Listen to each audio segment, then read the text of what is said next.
محبتوں کو بڑھانے کی، الفتوں میں ازدیاد کی کوششیں کرنی چاہیے۔ امامت کا بہت بڑا درجہ ہے، بہت اونچا مقام ہے، اور مجھے معاف فرمائیں وہ حضرات جو دوسری خدمات میں لگے ہیں، ان کی خدمات کی تخفیف قطعاً مقصود نہیں، لیکن اس کا اظہار کرنے میں مجھے کبھی تکلف نہیں ہوا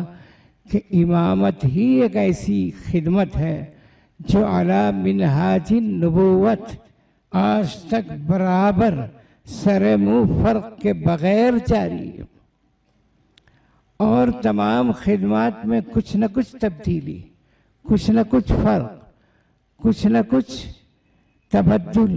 پایا جا سکتا ہے۔ وہ غلط ہے یہ نہیں کہہ رہا ہوں، وہ بھی صحیح ہے۔ مثلا تعلیم و تعلم ہے، رسول اللہ صلی اللہ علیہ وسلم کا بہت بڑا فریضہ، لیکن ظاہر ہے کہ حضور جس طرح پڑھاتے تھے یا تعلیم دیتے تھے، اس طرح تپائیاں حضور کے سامنے رکھی ہوئی نہیں ہوتی تھیں، صحابہ کے سامنے کتابیں کھلی ہوئی نہیں رہتی تھیں،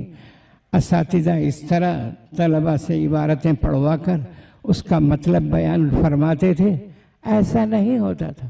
یہ طریقہ غلط ہے کہ غلط نہیں ہے، بالکل صحیح ہے، ہونا چاہیے، لیکن امامت کو دیکھ لیجیے، امامت میں رتی برابر کوئی فرق ہے کیا؟ وہی 5 نمازیں ہیں، وہی رکعتیں 4 اور 3 اور 2، وہی قبلہ، وہی محراب، وہی منبر، وہی تکبیر، وہی تسلیم، وہی رکوع، وہی قومہ، وہی قعدہ، وہی سجدہ، وہی قیام، کوئی بھی تو فرق نہیں ہے، ذرہ برابر بھی فرق نہیں ہے۔ اس لیے جو حضرات ائمہ امامت کی خدمت میں لگے ہوئے ہیں، میں انہیں کھلے دل سے مبارکباد دیتا ہوں، اگرچہ میں امام نہیں ہوں، لیکن نہیں ہوں اس لیے زور سے کہتا ہوں کہ آپ جس خدمت میں لگے ہیں وہ سب سے بہترین خدمت ہے، جس میں کسی قسم کا شک و شبہ نہیں، کسی طرح کا تغیر و تبدل نہیں، وہی طریقہ اختیار کیے ہوئے ہیں آپ جو طریقہ رسول اللہ صلی اللہ علیہ وسلم کے زمانے میں تھا، اور آپ نے جس طریقے سے نمازیں پڑھائی ہیں اسی طریقے سے آپ نمازیں پڑھا رہے ہیں۔ اس لیے اپنے آپ کو کبھی احساس کمتری میں مبتلا ہونے کی فکر نہ کیجیے۔ میں نے دیکھا ہے اپنے طلبہ کو، آپ کے بارے میں نہیں کہتا، بہت اچھا پڑھا، بڑا معیاری علم، امتحانات میں بہترین کامیابی، اعلیٰ نمبروں سے پاس ہوئے، اور باہر نکلے تو کسی مسجد میں ان کو امامت کا موقع مل گیا۔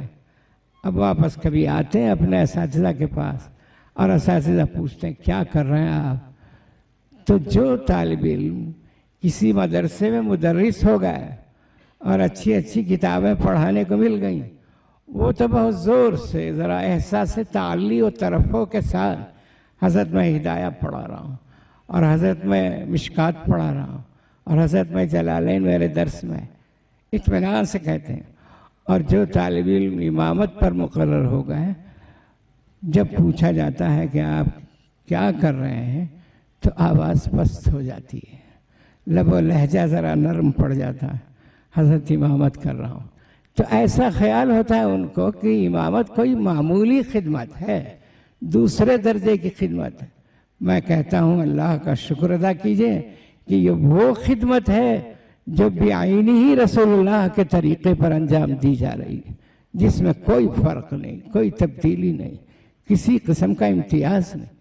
تو میں حضرات ائمہ کرام کے بارے میں یہ کہنا چاہتا ہوں